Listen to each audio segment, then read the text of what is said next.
Dear student, जो pending chapter है current electricity से आगे वाले वो सारे के सारे इससे रिलेटेड न्यूमेरिकल्स, इंपॉर्टेंट न्यूमेरिकल्स मैं यहाँ पर कवर करा के देता हूँ। जैसे करंट इलेक्ट्रिसिटी में क्वेश्चन जो पूछे जाते हैं बेसिकली ये रिलेटेड होते हैं या तो व्हीटस्टोन ब्रिज से या फिर पोटेंशियोमीटर से। इनसे ही दोनों से ज़्यादा क्वेश्चन पूछे जाते हैं। देखिए व्हीटस्टोन ब्रिज एक तो मीटर ब्रिज से रिलेटेड आता है और आता है पोटेंशियोमीटर से रिलेटेड। Got it. तो यहाँ जैसे एक एग्जांपल के तौर पर क्वेश्चन दिया गया, 4 resistances 4, 8, X and 6 ohm are connected across the Wheatstone bridge. तो आपको सीक्वेंस वाइज जैसे जैसे सीक्वेंस दिया है वैसे ही R1, R2, R3, R4 declare करना है। सीक्वेंस उसका बिगाड़ना नहीं है, ठीक है। और बैलेंस कंडीशन पर क्या होता है, R1/R2 is equal to R3/R4। Yes, इसी को फॉलो करते करते हमें इसका आंसर निकालना है। यहाँ पर भी मैंने गिवन डेटा दिया है, फॉर्मूला यूज़ का दिया है और बाद में कैलकुलेशन दिया है और सबसे लास्ट में जो है फाइनल आंसर।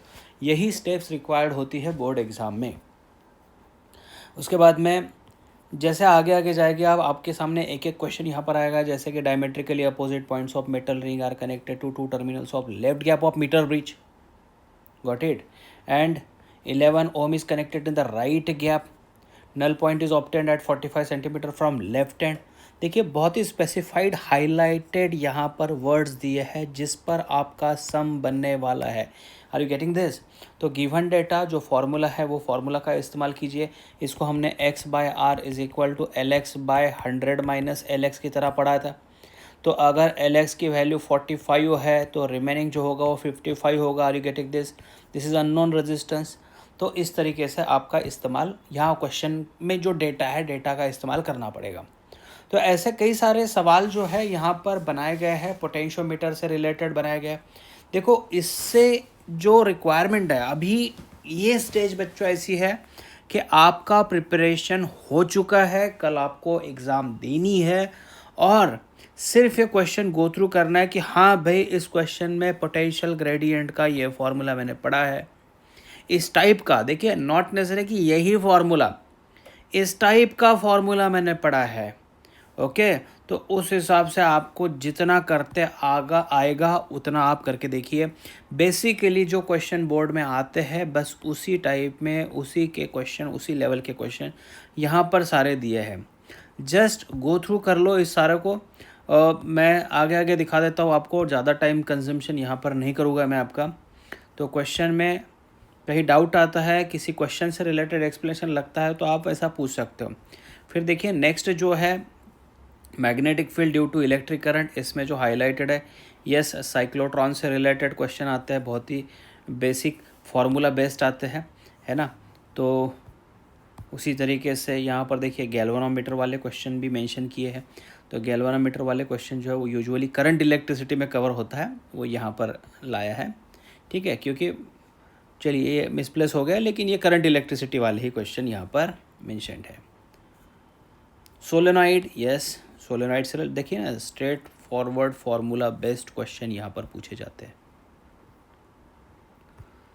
तो बच्चों ये जो सारा के सारा यहाँ पर दिया गया है उसको एक बार गो थ्रू करो। हर एक टाइप के क्वेश्चन मैंने कवर करा के दिए हैं और PDF जो मैं शेयर कर रहा हूँ इस वीडियो के साथ में ना, उस PDF में स्टार्ट टू एंड का सारा चैप्टर है। मतलब एक ही जगह पर आपको ये सारी चीज़ें मिल जाएगी। मतलब चैप्टर नंबर 1 से 16 नंबर के चैप्टर तक जितनी रिक्वायरमेंट है वो सारी दी है। ये स्टेज अभी ऐसा है ना बच्चों कि आपको हर एक टाइप का सिर्फ MCQ न्यूमेरिकल देखना है कि हाँ इस टाइप पे क्वेश्चन आता है, ऐसे क्वेश्चन आता है, इसको किस तरीके से सॉल्व करते हैं और आंसर देना पड़ता है। Got it. तो क्वेश्चन के टाइप ही इम्पॉर्टेंट है। सबसे बेसिक चीज़ जो होती है ना, आप किसी भी क्वेश्चन में देखो, आपको फॉर्मूला अगर याद है और कन्वर्शन सही ढंग से जमते हैं तो आपको आंसर इसका मिल जाएगा।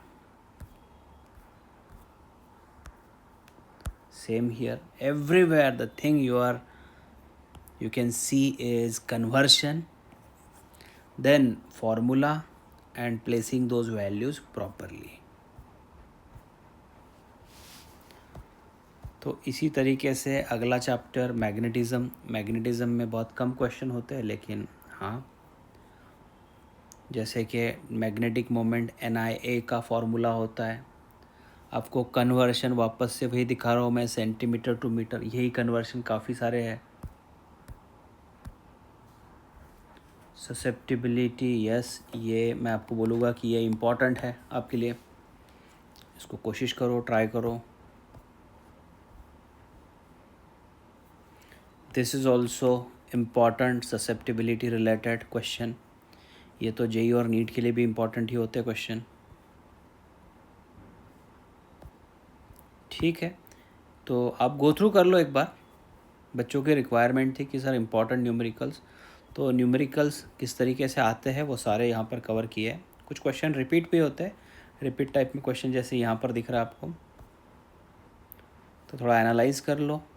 ससेप्टिबिलिटी पर ही क्वेश्चन पढ़ रहा है, वापस से ससेप्टिबिलिटी पर क्वेश्चन है। सिंपल होता है, गिवन डेटा इंपॉर्टेंट है, सॉल्यूशन के लिए फिर फार्मूला इंपॉर्टेंट है, सॉल्विंग इंपॉर्टेंट है, और सबसे आखिर में आंसर। चलिए मैं आगे आगे जाता हूँ। ये मैग्नेटिज्म हो गया। इलेक्ट्रोमैग्नेटिक इंडक्शन, हाँ ये भी सारा कवर किया है।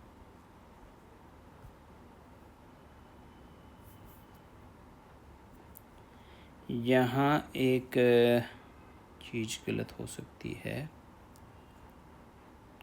यहाँ बच्चों ना ये सॉल्व करते समय थोड़ा गड़बड़ हो गया। 1/2 BL² चाहिए था।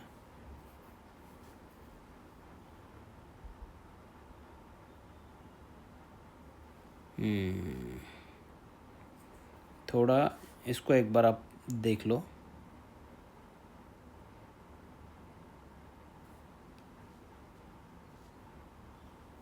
ये 4 RPS यहाँ पर करेक्ट है, ये सॉल्विंग करते समय गड़बड़ हो गया यहाँ पर, कोई बात नहीं। ओके,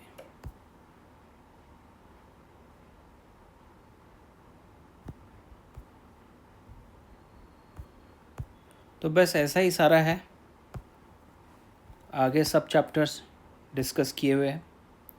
काफ़ी सारी स्लाइड्स है, तो इतनी सारी स्लाइड्स आगे आगे जाने की ज़रूरत नहीं है। जैसे भी हो आप एक बार जैसा टाइम मिलता है इन सारे क्वेश्चंस को गो थ्रू करो। ज़रूर नहीं है सॉल्व करना है, आपको समझ में आ जाएगा कि भाई इससे रिलेटेड क्वेश्चन कई बार आ रहा है ना, फ्रिक्वेंसी से रिलेटेड क्वेश्चन यहाँ पर है। बस यही छोटी छोटी चीज़ें जिस पर ध्यान देना पड़ेगा। जो चैप्टर बहुत डिफ़िकल्ट जा रहा है उससे रिलेटेड न्यूमेरिकल आप पेंडिंग भी रख सकते हो। जो मास्टरी है, जो कमांड है जिस पर, यस वो करना है, फॉर्मूला करेक्ट है। चलो ठीक है बच्चों, तो ये PDF आप डाउनलोड कर लो एक बार। सारे चैप्टर्स मैंने दिए, AC सर्किट भी यहाँ पर डाला है, yes everything is there. Dual nature of radiation भी यहाँ पर डाला हुआ है।